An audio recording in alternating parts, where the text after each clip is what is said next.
રાધનપુર શિશુ મંદિર ખાતે કાર્યક્રમ યોજાયો હતો। સ્વદેશી પ્રોડક્ટ અપનાવો દેશ બચાવો અંતર્ગત કાર્યક્રમ યોજાયો હતો। રોગ મુક્ત જીવન જીવવા, આરોગ્ય જાગૃતિ તથા જમીન અને ખેતીને સમૃદ્ધ બનાવવા ઓર્ગેનિક ખેતી સાથે સ્વદેશી કેમિકલ યુક્ત પ્રોડક્ટ વાપરીને નવા ભારતનું નિર્માણ કરવામાં આવે, સાથે મળીને પ્રયત્ન કરીએ કે અંતર્ગત રાધનપુર ખાતે શિશુ મંદિર ખાતે કાર્યક્રમ યોજાયો હતો। શિશુ મંદિર ખાતે કાર્યક્રમ યોજાયો હતો, જેમાં સ્વદેશી પ્રોડક્ટ અપનાવો દેશ બચાવો અંતર્ગત કાર્યક્રમ યોજાયો હતો। રોગ મુક્ત જીવન જીવવા, આરોગ્ય જાગૃતિ અને જમીન અને ખેતીને સમૃદ્ધ બનાવવા, ઓર્ગેનિક ખેતી સાથે સ્વદેશી ભારત બનાવવા અને સ્વદેશી કેમિકલ મુક્ત પ્રોડક્ટ વાપરી અને નવા ભારતનું નિર્માણ કરવા સાથે મળીને પ્રયત્ન કરીએ તે અંતર્ગત રાધનપુરના શિશુ મંદિર ખાતે કાર્યક્રમ યોજાયો હતો। આ પ્રસંગે પ્રોડક્ટ અપનાવો દેશ બચાવોના નારા સાથે કાર્યક્રમની શરૂઆત કરવામાં આવી હતી। 100% શુદ્ધ પ્રોડક્ટ અપનાવો, પરિવારની બીમારીથી બચાવો, જીવન જરૂરી દૈનિક પ્રોડક્ટ વાપરીને આપણા દેશની પ્રોડક્ટ વાપરી મજબૂત બનાવવા અને રોગ મુક્ત બનાવવા માટે અલગ અલગ વક્તાઓ દ્વારા માર્ગદર્શન આપવામાં આવ્યું હતું। જે કે સિંહ ગુજરાતી સાથે મનુ ઠક્કર, રાધનપુર।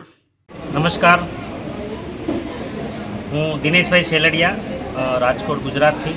આજે રાધનપુરની અંદર આરસીએમ અભિયાનનો સેમિનાર હતો અને એની જાણકારી આપવા માટે અમે અહીંયા આવ્યા હતા। આજે આરસીએમ અભિયાન આ દેશની અંદર એક અલગ જ પ્રકારની મુહિમ, આજ આપણો દેશ જે ચેલેન્જોથી પીડાઈ રહ્યો છે એને બહાર કાઢવા માટેનું એક બહુ મોટું સ્વદેશી અભિયાન છે। આપણા દેશનું અભિયાન છે। એનો મુખ્ય ઉદ્દેશ્ય છે નવા ભારતનું નિર્માણ અને સેવા, સ્વાસ્થ્ય અને સંસ્કારની સાથે આજ આપણો લગભગ 60થી 80 કરોડ લોકો જે આજે બીમારીઓથી પીડાય છે, તો એને દૂર કેમ કરવી, એનું પ્રોપર સોલ્યુશન આપણે ખાલી રસોડાનો સામાન, ખાવા પીવાની વસ્તુ, ન્યુટ્રિશન દ્વારા દૂર કરી રહ્યું છે।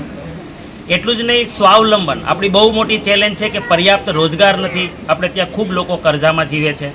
તો આજે ખોટી પદ્ધતિમાં જે આપણો એડવર્ટાઇઝમેન્ટમાં જે પૈસો જાય છે એ પૈસો બચાવી અને આજ આ અભિયાન આપણા સમાજને સમૃદ્ધ, આર્થિક સમૃદ્ધિ તરફ લાવવાનો એક પૂરો પ્રયાસ કરી રહ્યું છે। એ સિવાય નારી સશક્તિકરણ એક બહુ મોટો સબ્જેક્ટ છે આપણા દેશ માટે।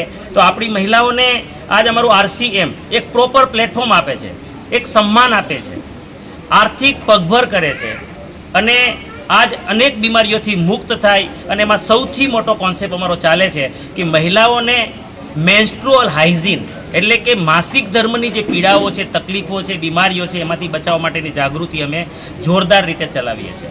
આજે આ મુદ્દાઓ સિવાય અમે વ્યસન મુક્તિ અભિયાન, ત્યાર પછી અમે વૃક્ષારોપણના કાર્યક્રમો બહુ મોટા પાયે ચાલે છે। અમારી પાસે 30-35 હજાર યુવાઓનું સંગઠન છે જે લાઈવ બ્લડ ડોનેશન અમે ગમે ત્યારે કરી શકીએ છીએ।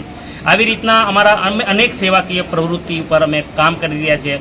અમે સંપૂર્ણ શિક્ષા અભિયાન, અમારે 20,000 બાળકોને અમે ફ્રી ટ્યુશન આપીએ છીએ આજ આરસીએમ અભિયાન દ્વારા।